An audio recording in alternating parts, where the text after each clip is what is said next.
get really nervous as this stuff's like that, but as I start them, the nerves kind of go down. Yeah, I understand that. Yeah. Because Chris Marquardt, the guy who handles all the vendors, he's not here this year. He couldn't make it. He has a work thing come up.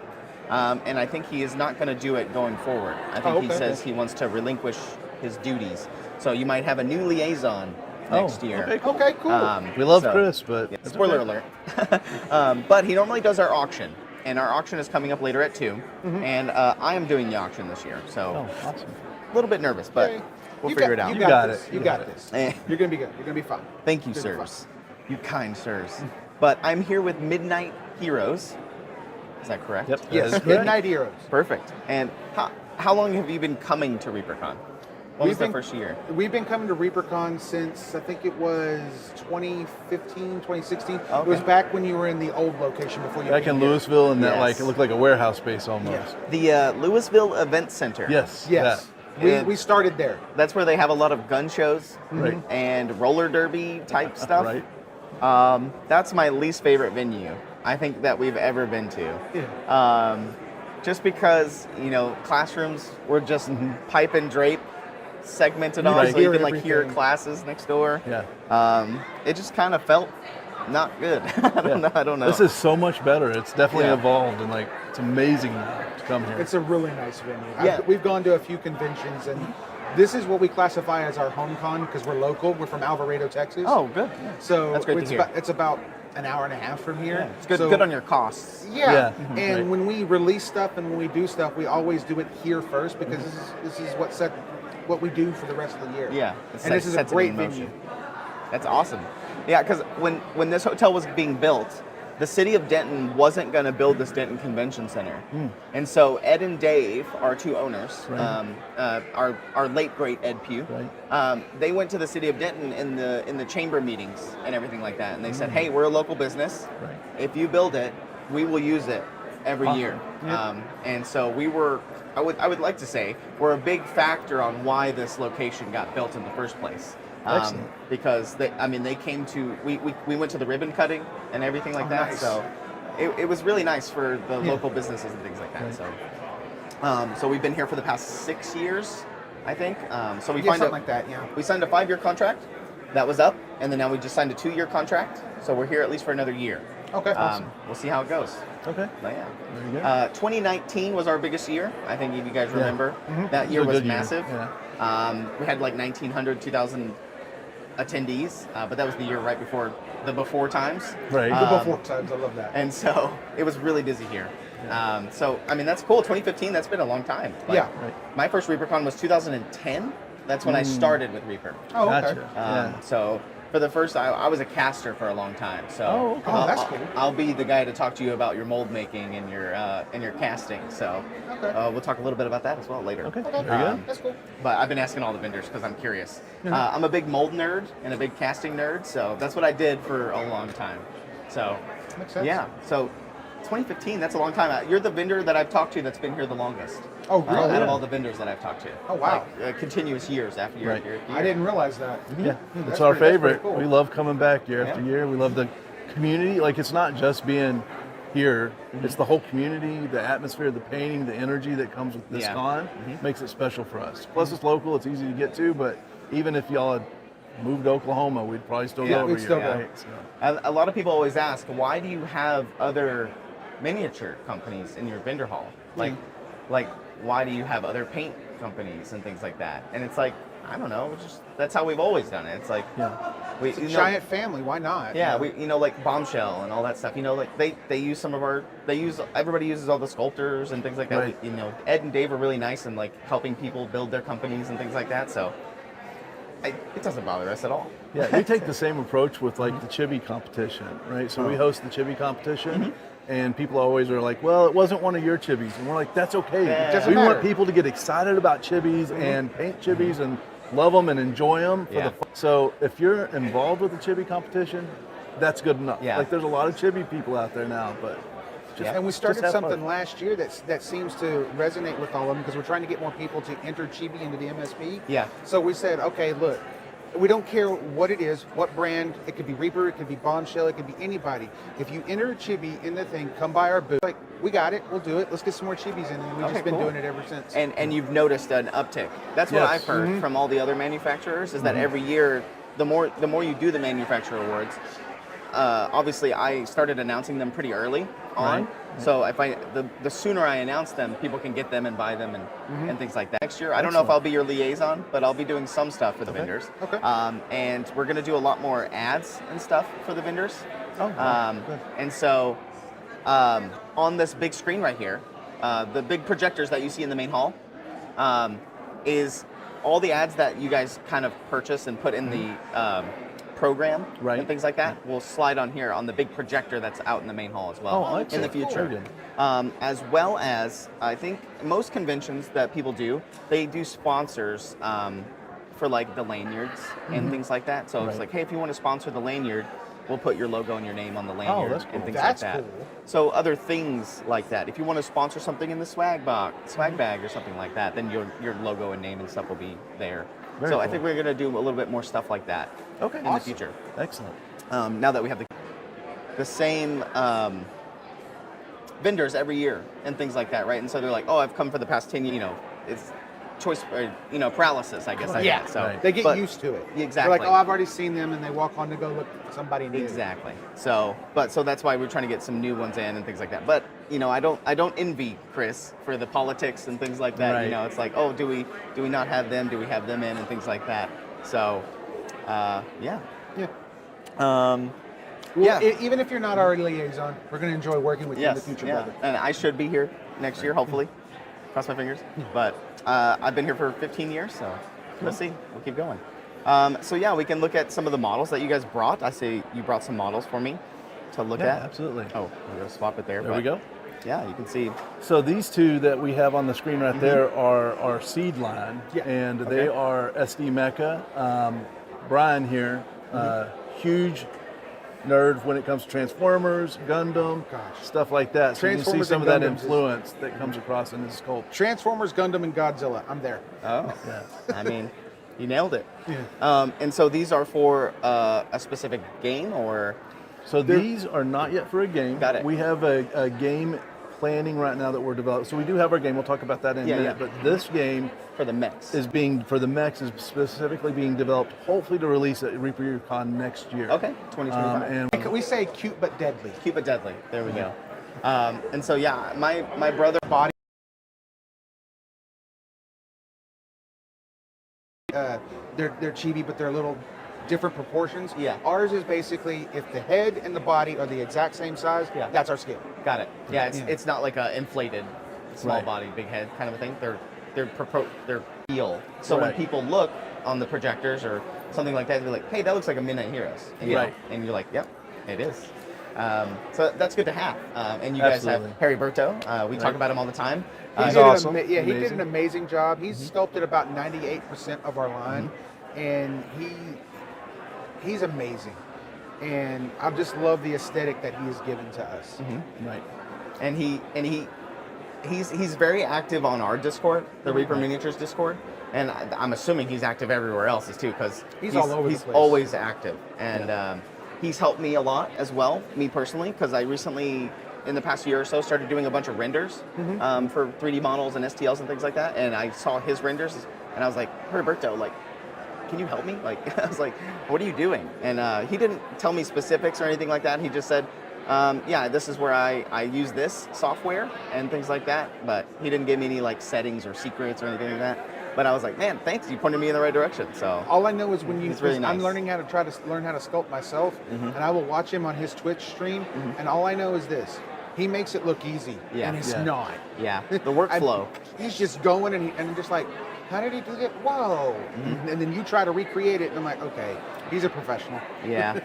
And I get paralysis, where I talked about this earlier, is when I'm sculpting something, for instance, I sculpt, and you learn a new technique, like maybe a week later or 2 weeks later, and you're like, oh, I can maybe go do this better. And I kind of destroy it and start over using a new technique, and then that just happens over and over again. It's like I learned something new, and I'm like, oh, I can do this better. And then I just keep going back and retouching up everything.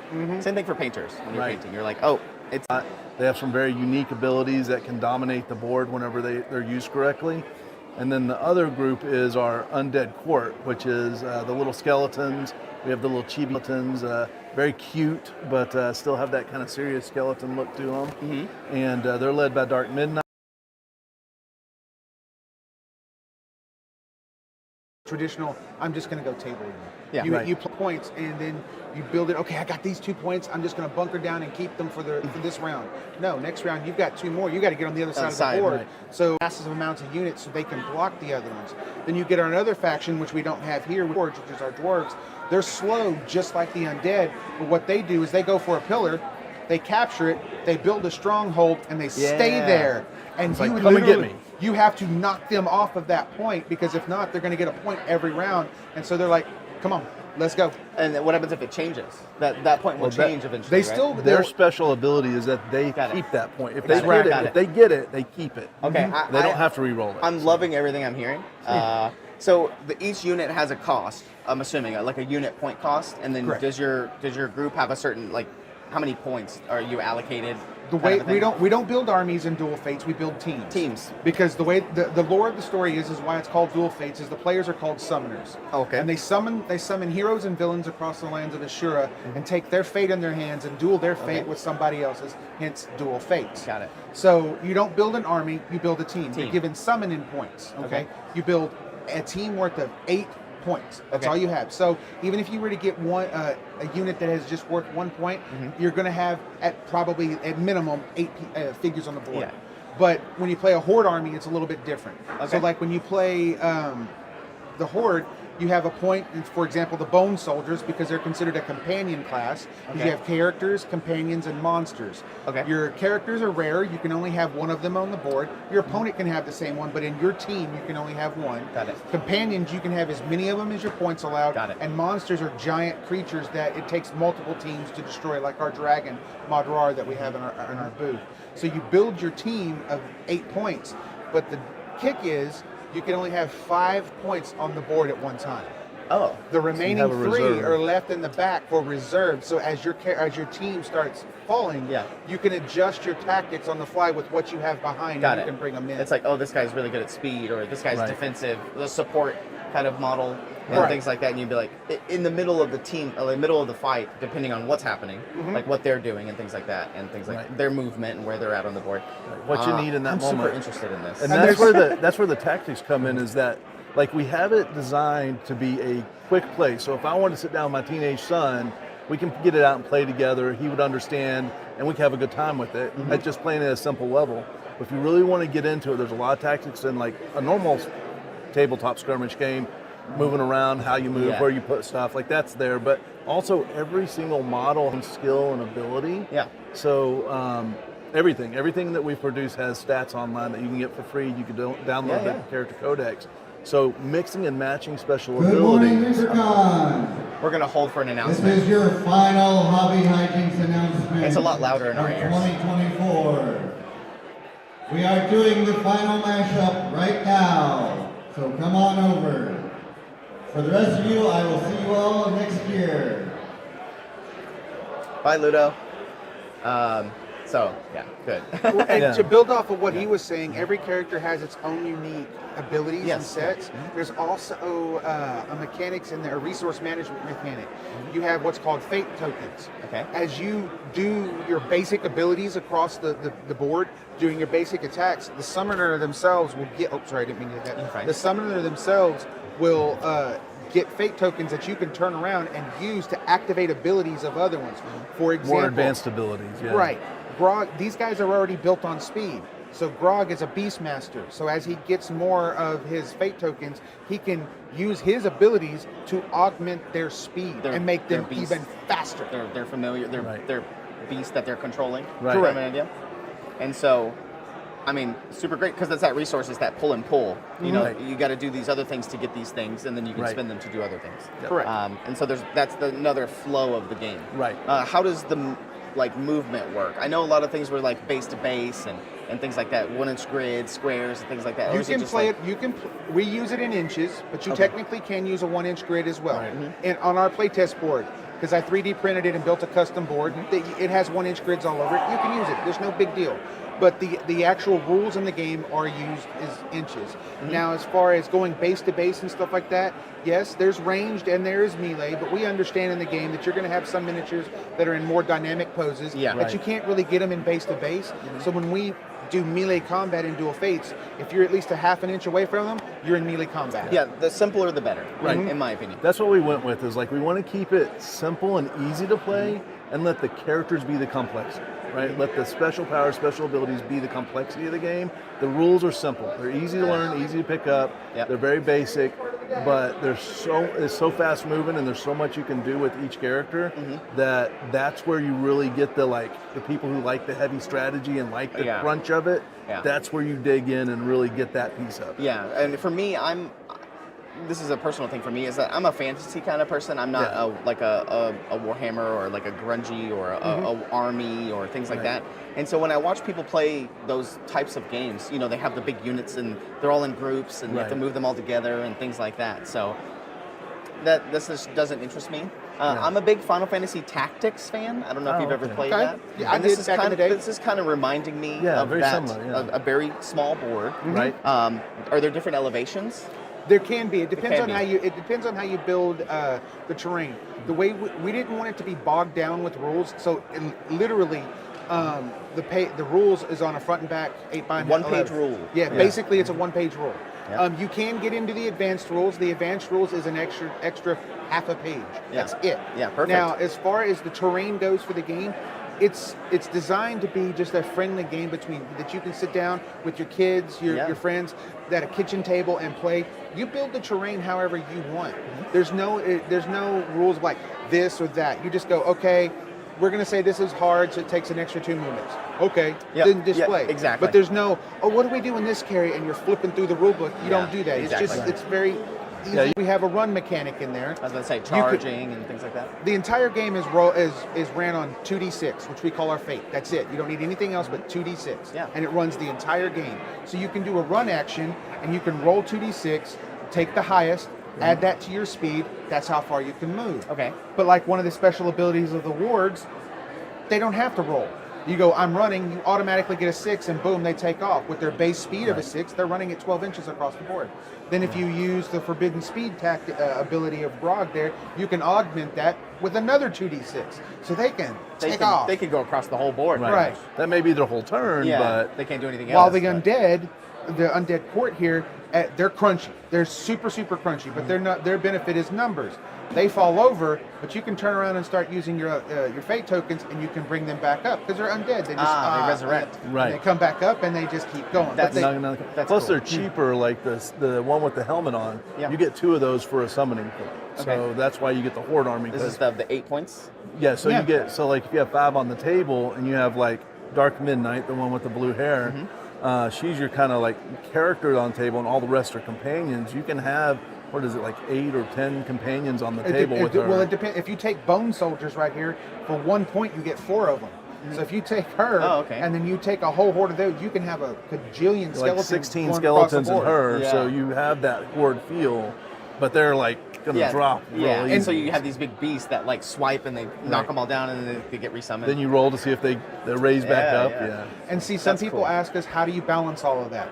To be quite honest with you, we don't balance it. It's fun. Well, there is balance in it. We go for but it's counters. not like, you really got to know paper, the scissors strategy to counter stuff. Like, I'm going to outrun them. We're not going to nerf out their speed ability because they're fighting a slow army. You've got to, as a player, know this is a fast army. I got to use a fast tactic, and this is a slow horde army. I got to use a horde tactic to be successful. But if you you can win with the skeletons, or you can win with these. It depends on how you play the game. Prime example. In our demo that we've been doing all weekend, it's been the Undead Court versus the Warfang Clan. And we've been telling people, all right, these guys are fast. Because a lot of people have never played skirmish games before, so we give them hints. We say, the Warfang are fast, that you use their speed. You're a horde. You're not going to be able to catch them. Spread yourself out so that when the Warfang player makes a mistake, you can capitalize on it real quick. Now, on our Dwarven Forge faction, okay, if they were playing somebody like the Undead Court would be really scary because they can hit multiple people in one round. So especially our dwarf Tenigo, he has his axe in his hand where he just goes cleave and just takes them all out. Yeah. So you got to be careful of what they can and they can't do. Yeah. And also just to show the power differential and how it's not balanced, but it's balanced. Like one of our demos, it's a 2-hour-long demo, and you have 4 people sign up for it. So usually we have 2 people play, and then about halfway through we swap them out and let the other 2 people play. And we had one where they were one of the players was a long-term like skirmish gamer, knew what he was doing. The other one was kind of novice, and they were playing the Warfang, and they just like were dominating for the first hour.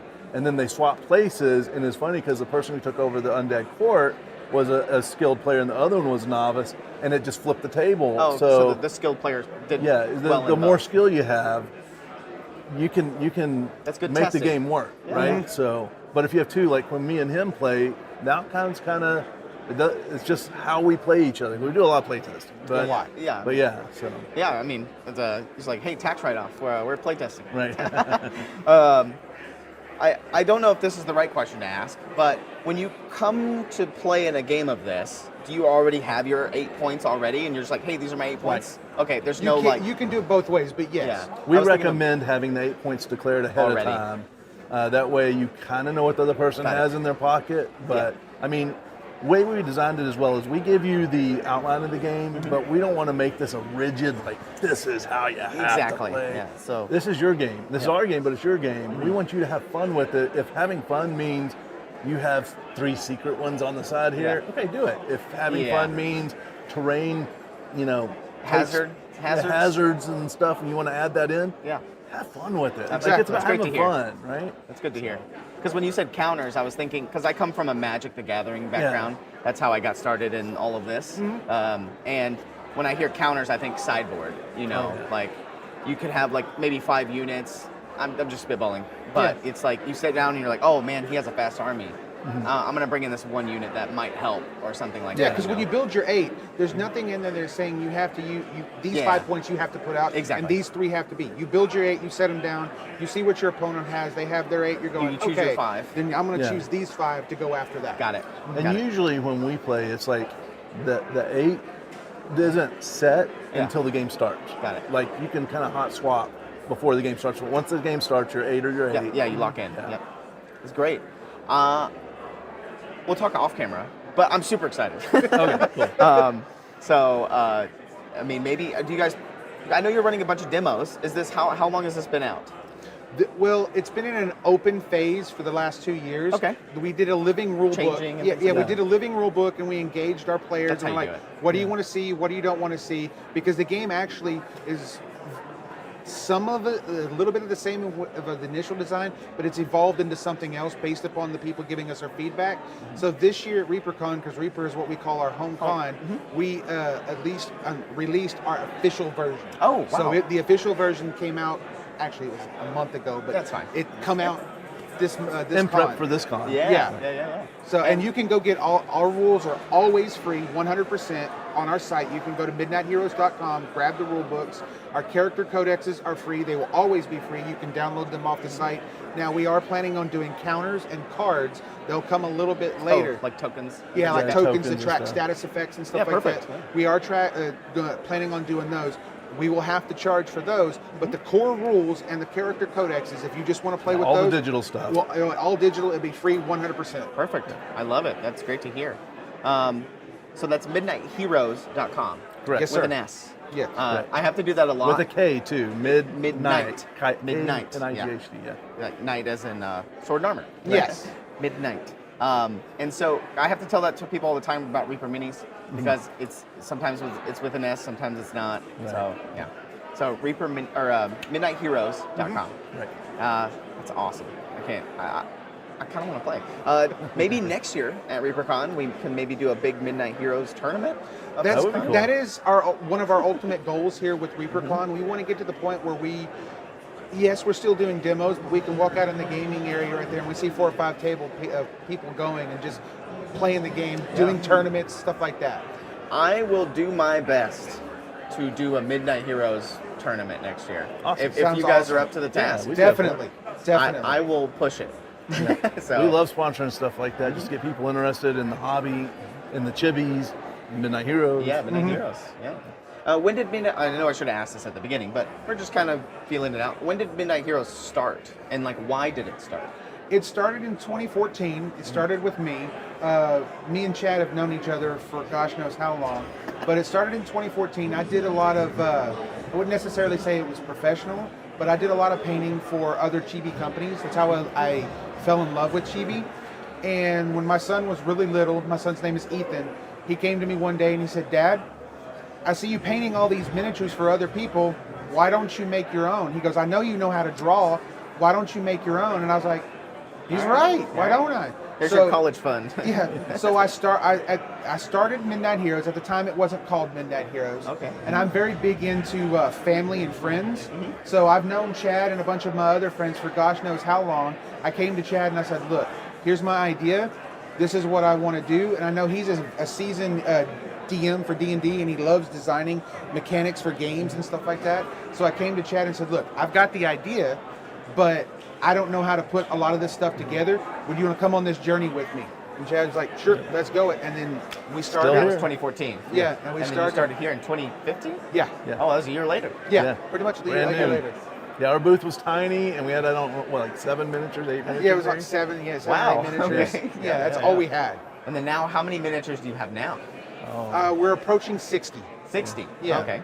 Nice. Product. Well, I'm going off the number that just flashed in my head of how many products are in the store, and it's like 60. So I'm like, it's around the 60 mark. Got it. And what material is your models made out of? You don't have to say like specifics, but I'm just curious. It's all 3D printed resin. Got it. We do all the manufacturing in-house. We took that on. It's, for numerous reasons. you Yeah. know. Oh, we get it. Yeah. We took it on, and everything is 3D printed, and yeah. Yeah. That's I talked a lot about it to the other vendors as well, and a lot of people as well here. How the industry is going and where things are going. And obviously Reaper, we do a lot of 3D printing now, like a ton, I think. This is my opinion. I personally believe the future of the industry is in 3D printing. Oh, I think it's almost inevitable to say.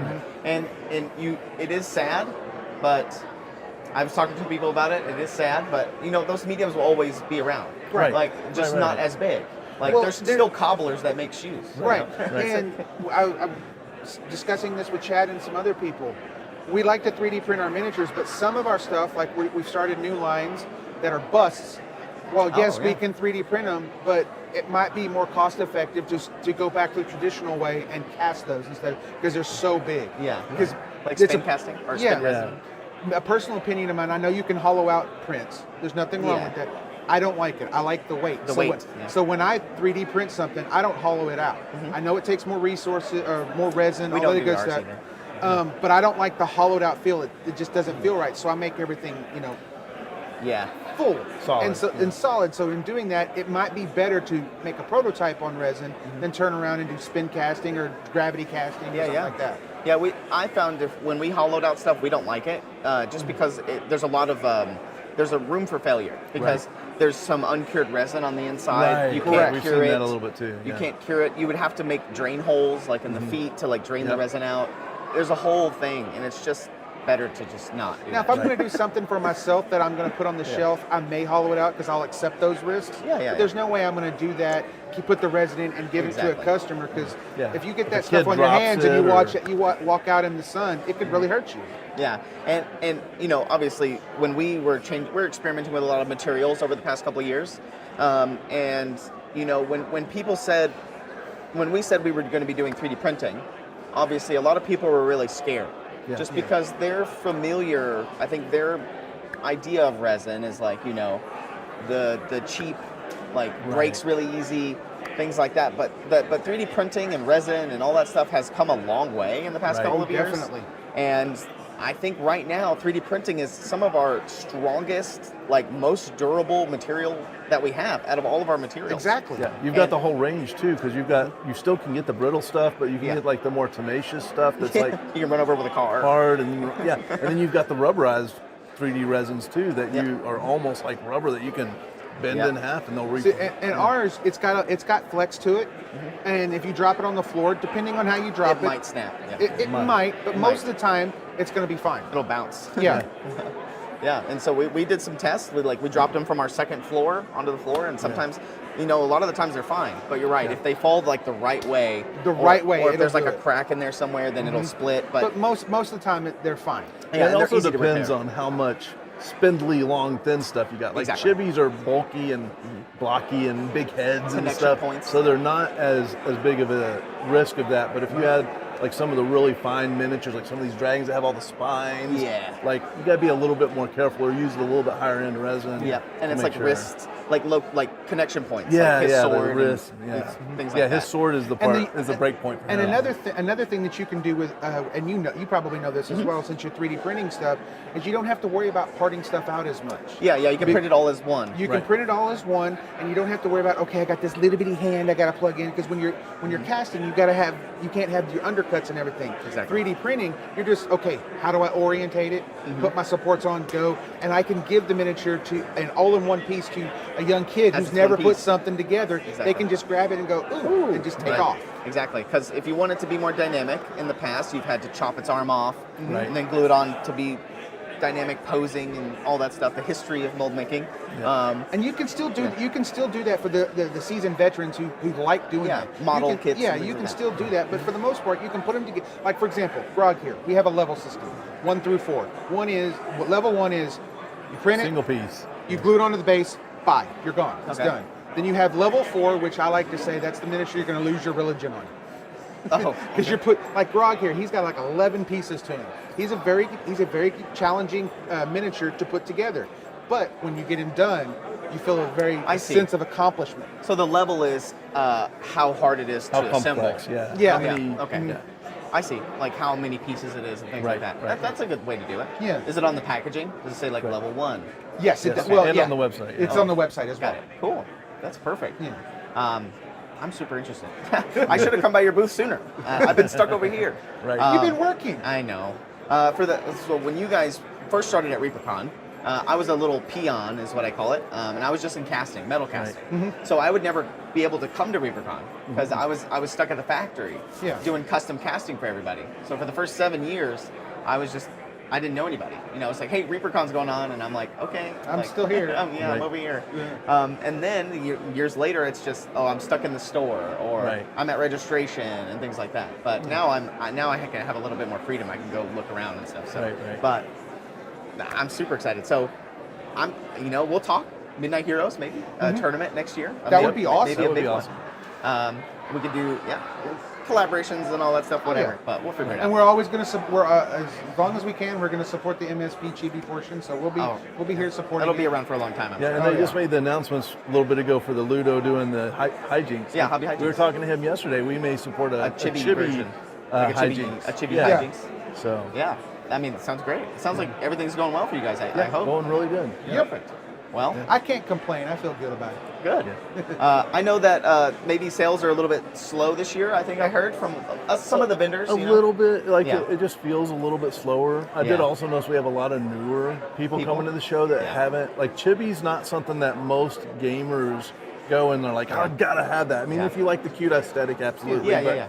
But I think a lot of painters are used to like the serious miniatures, like the Reaper miniatures, the right? scale artists. Right, and stuff like that. So Scale as style. you kind of go through the hobby and you learn techniques and you try new things, like Chibi's a great. It's perfect for that. It's like vibrant colors and a color palette not everybody uses because you can do the neons and the pinks Yeah, and the exactly. blues and they have big eyes. the big so eyes. they're You really can do good for anime practicing eyes or real You eyes. can do all some really cool stuff with the eyes too. You've got big textures on like the Like hair lighting. and the clothes, so you can do highlights. And Highlights. layering up. Yeah. So it's a different experience, and it's a lot of fun. And I think that's why the chibi part of the hobby is growing so much, is because at first it's like, chibi, it's cute. Yeah. I like serious stuff, but now people are like, okay, I'm a serious dude, but I'm I'll gonna still give this it a shot. try because it's just something fun to do in between more serious models. It's also kind of fun. So you see somebody walk up to our booth and it's a guy and he's like, I'm not really big into chibis, but my wife and daughter are. And they're like, oh, okay, and he's buying them. And you're like, this one's for me. Yeah, Tenego's been real popular this year. He's our dwarf. He has an axe and a hammer. Oh, a hammer. And he has like these big horns on his head. And big he's old got the flowing big old beard. beard. And Nice. that's been real popular. That'll Again, that's probably one of be our the ones I first buy. ones, Like, but that's I'll like play one of the the dwarves. popular ones. Yeah. Yeah, they're called the Iron Forge. Dwarven Dwarven Forge. Forge. Dwarven Close. Forge. Yep. We have plans. We're going to have some really cool, interesting stuff coming out for Dual Fates. Like I have ideas for. New factions and Yeah. We got new factions. Well, the miniatures are done, but the rules for them will be out in the next 2 months for our Mages Guild, which is all of our mages. Then we have a faction called the Daichu, which is our martial arts faction. Okay. It has And the cute little pandas that people have been buying Yeah. like crazy. Oh, this wow. one. we have two pandas, Yin and Yang, and they're panda monks. Okay. And then we have an elf monk, Master Getsuni. So she's all sorts of stuff, and they're all going to have abilities for Dual Fates. And then I have ideas for stuff like I want to build a warg that has an orc on it that has drums that are playing the drums. Like semi-bard, war drummer kind I of. want to make a dwarven. He buffs the speed of everybody around him or Exactly. something like that. Yeah. I want to make a Gives them extra dwarven attack. bar winch. She has a big old barrel of ale on the back, and she has steins, and she's throwing it at people. Yeah. Like healing potions for the dwarves. Right? Exactly. Beers. Right? All sorts a of healer. cool stuff. Yeah. She heals through beer. Here. Yeah, I'm excited. Well, I hope everybody else is excited. I think that's a good way to wrap up. Okay. You guys are closing out the streaming area over here. So as soon as we're done here, the auction's happening, and then got to clean everything up. Awesome. So I'll let you guys get back to your booth so you can do your demos and finish Thank out the you. rest of the day. Thank you for having us. Yeah, of course. Appreciate it. Yeah. All right, midnightheroes.com.